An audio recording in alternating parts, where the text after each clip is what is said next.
Media మిత్రులందరికీ నమస్కారం. ఈరోజు యొక్క ప్రెస్ మీట్ ముఖ్య ఉద్దేశము మహిళలకు కేటాయించిన 30% రిజర్వేషన్ మీద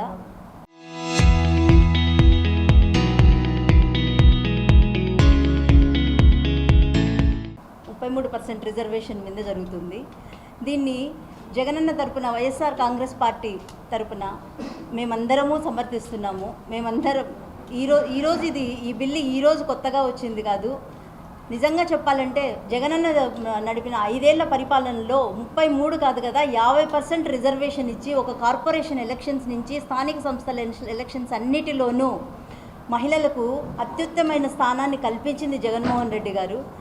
ఆ రోజు 5 ఏళ్ల పరిపాలనలో డిప్యూటీ మేయర్ల కాడి నుంచి కార్పొరేటర్ల కాడి నుంచి దగ్గర 54% రిజర్వేషన్ మహిళలకు కేటాయించి జగన్మోహన్ రెడ్డి గారు మహిళలకు పెద్దపీట వేశారు. అంతేకాకుండా తన మంత్రిమండలిలో దాదాపు హోమ్ మినిస్టర్గా, డిప్యూటీ సీఎంలుగా చాలామంది మహిళలకు సదావకాశాన్ని కల్పించి వాళ్ళకు రాజకీయ సామాజిక భవిష్యత్తును కేటాయించారు.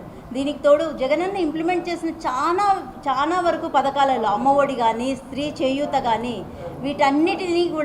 వీటన్నిటి వెనుక కూడా మహిళలు సామాజికంగా సమాజంలోకి ముందుకు వచ్చి నిలబడాలి అన్నది జగనన్న మెయిన్ ఉద్దేశము. దానికి అనుగుణంగానే ఈరోజు చాలా వరకు మహిళలు అన్ని విషయాల్లో తమ వంతుగా మేమున్నాము అంటూ ముందుకొచ్చి అన్నిట్లో నిలబడుతున్నారు. సో ఈ 33% రిజర్వేషన్ అనేది మేమందరము సమర్థిస్తున్నాము. మేమందరము జగనన్న బాటలు నడుస్తూ దీనికి 100% మా మద్దతును ప్రకటిస్తున్నాము.